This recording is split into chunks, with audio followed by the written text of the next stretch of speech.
Now, I know that Game Week 31 isn't quite over yet, but there's already plenty to talk about. So here are players to buy and avoid ahead of Game Week 32.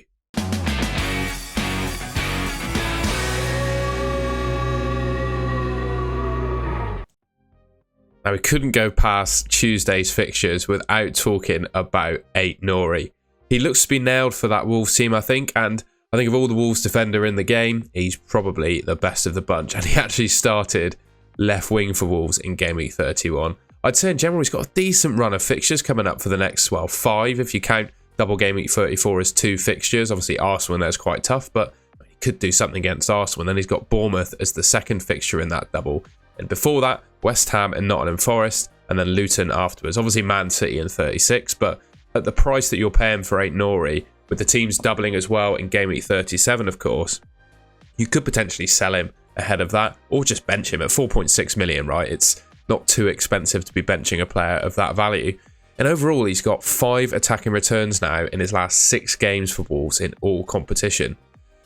Yeah, looks like a really fantastic asset in my opinion, and to be honest, one of Wolves' best players at the moment, so I think you can pretty much consider him one of the first names on the team sheet. And with the sheer amount of injuries they have in forward positions, we could see him playing at left wing a little bit more often. Alright, I've seen a few teams going without Gabriel, and for me, I can't understand it. I think Gabriel is the best defender in FPL right now. He's nailed to start for Arsenal, which is the best defence in the league. He's got a double game week in Game Week 34. He's probably Arsenal's biggest threat from set pieces. And in the league this season, Arsenal are the sole team that have scored the most goals from set pieces. Lacked a little bit in the last few game weeks, but I expect them to find their set piece form again really soon. And in general, they're the best defence in the league for expected goals conceded. So, yeah, best defender, I would say, from a goal-scoring perspective, probably in the game, and the best one for keeping clean sheets. Nailed on for that Arsenal team. I don't really know what was going on at the start of the season. You remember back at the start of the season when Arteta was messing around with Thomas Partey in defence? Wasn't starting Gabriel, it all seemed a bit of a mess. But now Gabriel and Saliba have formed that solid centre-back partnership. We're seeing Arsenal keep some clean sheets, and I think there's plenty more to come. I just thought when you look at the fixtures they've got coming up, right, with the level of teams they have proven that they can keep clean sheets against, right, they got Brighton, Aston Villa, Wolves, Chelsea, Tottenham and Bournemouth. I think there's at least 3 or 4 clean sheets in that run of fixtures. And then double game week 34, I mean, he could conceivably keep a clean sheet against both Wolves and Chelsea. You know, both of those teams at the moment are not looking all that great. I know I've spoken just about Aït-Nouri, but in general, you know, Wolves and Chelsea are not the strongest teams in the league, and you know, could well keep a clean sheet against them for Arsenal. Yeah, fixtures look great. He looks great. I think he's probably the best defender in the game right now. Now, I do think some FPL managers might be searching for a new goalkeeper, particularly if you're not on your wildcard. You might currently have like an Areola and Dubravka double up and not be particularly happy with yourself. So I just wanted to talk through a few goalkeepers that I think are probably emerging as the best in the game right now.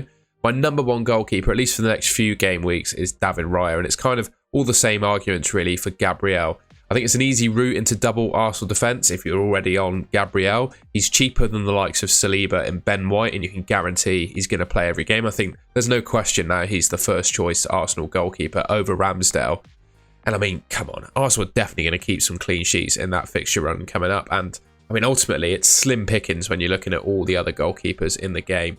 And rather than picking like a Saliba or Wright, who I think, you know, 5.7, 5.8 million now, you can drop 0.7, 0.8 million and pick a defender that might be able to get more attacking returns than those two.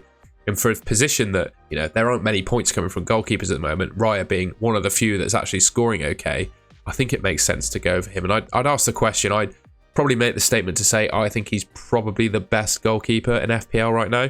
Let me know what you think about that in the comments.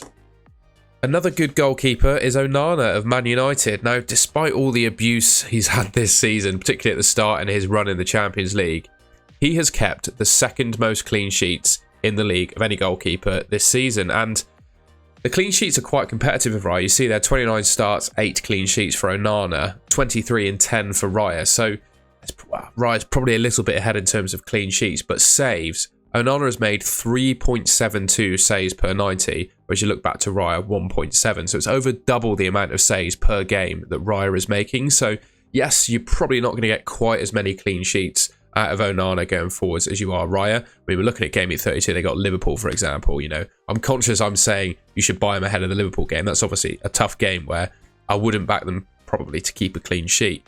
But the best goalkeepers I find in FPL are not only ones that keep clean sheets, not just ones that get saves and don't keep clean sheets. It's one that gets a combination of the two. It's nice to always get propped up by a decent amount of saves per game, and then the odd clean sheet here or there can kind of prop up those points more. That seems to be like the historical top performing goalkeepers in FPL history. I think back to Emiliano Martinez of a few seasons ago, right? He kept an average, I'd say an average amount of clean sheets, but he just made so many saves that pretty much every game he got saves bonus. And in general, I think the guy's playing really well. I saw a stat today where he conceded 5 fewer goals this season than he should have compared to the average goalkeeping ability or you know, shot stopping sort of prowess in the league. He's conceded 5 goals fewer than other goalkeepers in the league would have based on like some statistical analysis, which I just thought was quite interesting. And he's got a likely double game week in 27. So, sorry, 37, that should say. Don't know why I said 27. But yeah, I really like Onana as an option. And yeah, I know people give Man United some stick at the moment, but they are actually, you know, quite frugal when it comes to conceding goals. And they do seem to be able to keep some clean sheets. The final goalkeeping option I've got for you, I guess it's more of one to attack game week 34 with his double against Villa and Wolves, is Neto, the Bournemouth keeper. He's got Luton in game week 32, followed by Man United in 33, double in 34, Brighton in 35, Arsenal in 36. Now, I'd like to think that most managers would have 2 goalkeepers in rotation, so when Neto, I think you'd probably feasibly start him for the next sort of 4 game weeks, and then you probably want to rotate him out for someone else for the Arsenal game. But in general, you know, he's making a decent amount of saves per game, a decent amount of clean sheets. I mean, you compare him to Man United, it's quite similar actually in terms of clean sheets kept with Onana. In saves, Onana just edges it. So it's quite close between Neto and Onana. And Neto, of course, has a double game week in 34. So I think it's quite close between the two of them. Personally, I think I probably just prefer Onana. But the fact that Neto has a double in 34 definitely makes him an option. It's all the similar points I said about Onana, right? Keeps a decent amount of clean sheets and also makes a lot of saves per game. So, you know, even in games where he doesn't keep a clean sheet, he could well get you bonus points for saves. And of course, that double in 34 is looking really nice. I think he's a good option. We can't not talk about Isak, can we? Now, I'm never going to deny that he's a great player and probably, over the next few game weeks, a decent FPL option. I just always have a reservation that he is as likely to pull a hamstring as he is to score 10 points. Looking beyond that, I mean, the fixtures he's got coming up are really nice. Doesn't double in game week 34, to be fair, but he is likely to have a double in 37. Fulham, Tottenham, Crystal Palace, Sheffield United and Burnley is his upcoming fixtures, I think. Yeah, they're really good, aren't they? That's a fantastic set of 5 fixtures when you think about it. I just always have a reservation that he could pull, you know, he could conceivably get injured as likely as he is to get a haul right. He's played 2 games in the space of 3 days and somehow gotten through it unscathed. So maybe we could be seeing him a bit of a change in Isak where, you know, he can get through a run of games without picking up an injury. That'd be nice because I do really enjoy watching him as a player. When you look at him, he's got like all the attributes of a top centre forward. It's just that injury record. And Newcastle and their medical department are definitely not looking good in terms of injuries at the moment. So I mean, you can't not talk about him, right? The form he's in at the moment, the fixtures he's got coming up, I just have reservations about his fitness. And finally, I just wanted to big up Dominic Solanke some more. Looks to be back 100% fit now after the international break. He's nailed to start for Bournemouth, plays 90 minutes every game, takes their penalties, and in general, he's putting up some pretty decent numbers this season. I think, you know, look at those next 5 games. Luton, Man United, Aston Villa, Wolves and Brighton. Those are 5 teams that are not all that good defensively. So he could conceivably, like I said there, he could conceivably score in all of those next 5 games. I love players that nail to start, play 90 minutes, take penalties, because it means that in every game, they just have a chance of scoring a goal. Just by being there on the pitch the whole time, it increases their chances. The fact they take penalties means even if their team plays badly, all they got to do is win a foul in the box and they take a penalty. And he's nailed to start every game, so you just don't have to worry about him playing. I'd say another option at the moment that managers would be considering is Darwin Núñez, who of course is a good option, right? I'm not going to deny that about Darwin. But Solanke, I think, is just that little bit more nailed. And yeah, plays 90 minutes and takes penalties. None of those things I don't think you can say about Darwin Núñez. So yeah, I really like Solanke. I said and finally, but we got a few more bits to go. Muniz and Semenyo now, 4.5 million-ish strikers. I think Muniz is now 4.7. Semenyo being 4.5 still, I believe. But yeah, you can't not talk about these guys, right? Playing week on week for their teams. Semenyo didn't even start in game week 31, but he still came off the bench and got an attacking return to win Bournemouth the game, basically. Got the assist to Kluivert's goal. I think both these guys are really decent options. And I'd say really the only thing to differentiate between them and so which one you pick is when you're playing your free hit chip. I think if you're free hitting in game week 34, Muniz is your man to go for.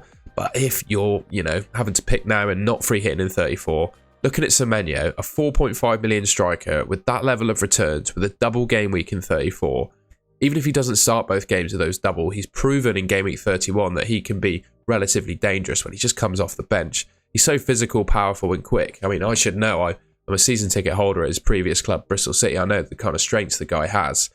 I'm really pleased to see him doing well in the Premier League. But yeah, I see him as a really nice option at 4.5 million. I mean, if you're struggling for cash, want to save a bit on your striker or restructure your team potentially, I think these guys are your routes to doing that. All right, and that's the end of the video. Quick little video to get you going ahead of game week 32. If you enjoyed it, please leave me a like rating. Let me know in the comments what you think of some of those picks. I always say, FPL is all about different opinions. And if your opinion is different to me, I'll be interested to hear it in the comments. Just be polite about it. That's all I ask. If you enjoyed the video and want to see more from me, you can hit the subscribe button, which should be just here. Thanks for watching, and I'll see you in the next video.